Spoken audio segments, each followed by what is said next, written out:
मैं। अरे आप यहाँ पे कब आए? मुझे तो पता ही नहीं चला। कुछ काम था क्या आपको? काम तो कुछ भी नहीं था। वो ना मुझे ये पूछ रहा था कि भैया नहीं दिख रहे, भैया कहाँ गए हैं? तुम्हारे भैया तो आउट ऑफ स्टेशन गए हुए हैं। आज सुबह ही निकले थे। तुम बाहर थे ना, इसलिए मुझे बता कर चले गए। पूछ रहे थे तुम्हारे बारे में, तो मैंने कहा तुम बाहर हो, तो फिर वो चले गए थे बिना मिले। अच्छा, वैसे भाभी मुझे लगता है कि आप ना भैया से खुश नहीं हो। आप उनसे काफ़ी लड़ती झगड़ती रहती हो। क्या बात है आखिर? आप ना लड़ती क्यों भैया से? अरे विशाल, ऐसी कोई बात नहीं है जैसा तुम सोच रहे हो। और हस्बैंड वाइफ में थोड़ी बहुत नोकझोंक तो होती रहती है, नो इशू। हस्बैंड वाइफ की नोकझोंक अलग होती है, और जो आप दोनों में नोकझोंक होती है ना, जिस बात पे होती है, वो थोड़ी अलग है, थोड़ी कॉम्प्लिकेटेड। ऐसा कुछ करने का मैंने कभी सोचा ही नहीं, और ना मैं इतना घर से बाहर निकली जो मैं इतना सब कुछ सोचूं करने के लिए।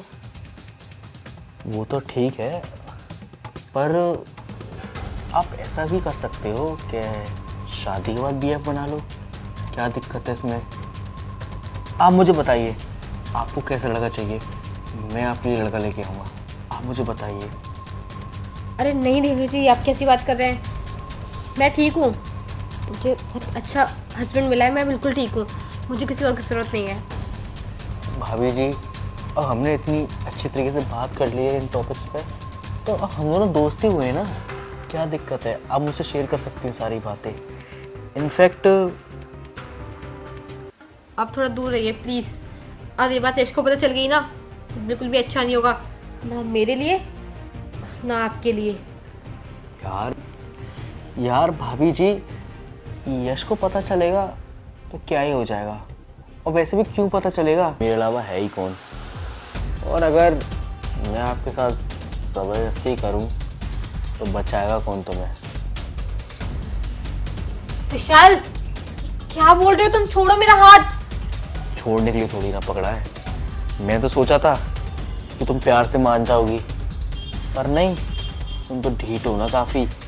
मज़ा आ रहा होगा उस यश के साथ जो तुम्हें खुशी नहीं रख पाता, पर तुम ना इस लायक ही नहीं हो। अब तुम ना तो तुम प्यार के लायक हो, ना ही किसी चीज़ के, और तुम्हें ऐसा ज़बरदस्ती करनी पड़ेगी। विशाल, मेरा हाथ छोड़ो प्लीज। विशाल हटो, क्या बदतमीजी है ये? तुम्हारी इतनी हिम्मत, तुमने मुझे धक्का मारा? सोच समझ के मारा कि नहीं मारा?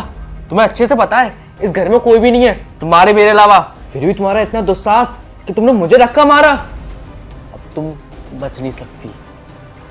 तुम्हारे साथ अब जबरदस्ती भी होगी, और बहुत बुरी तरीके से होगी। विशाल हटो। मुझे पता थी तुम्हारी हरकत है ना, पता थी मुझे। तुमने क्या सोचा कि घर पर कोई नहीं है, यश आउट ऑफ स्टेशन गए हैं, तो तुम मेरे साथ जबरदस्ती कर लोगे? शक था मुझे तुम्हारी इस गंदी निगाह पर। उसी दिन शक हो गया था। अभी 2 दिन पहले जब मैं यहाँ पे थी ना, तो तुम बदतमीज दिखाई दे यहाँ खड़े होके, तभी शक हो गया था। इसलिए ना मैंने यश को सब कुछ पहले ही बता दिया। वो जाते जाते ना यहाँ इस रूम में कैमरे लगा कर गए, और इस रूम में क्या पूरे घर में, समझे तुम? तुम्हारी जो भी हरकत तुमने मेरे साथ की है ना, वो सब रिकॉर्ड हो चुकी है। तुम ना बच नहीं पाओगे। यश तो देखेंगे, पुलिस में भी दिखाऊंगी कि क्या तुम्हारी हरकतें हैं। इतनी गंदी नजर रखते हो तुम अपनी भाभी पे। क्या? भाभी भाभी प्लीज मुझे माफ कर दो, मुझसे गलती हो गई। आपकी रिकॉर्डिंग पुलिस में मत दिखाना। अगर आपने पुलिस में दिखा दी तो मेरा पूरा करियर खत्म हो जाएगा। मम्मी पापा के सामने मेरी नाक कट जाएगी, मेरी कोई इज्जत नहीं बचेगी। और सबसे बड़ी बात,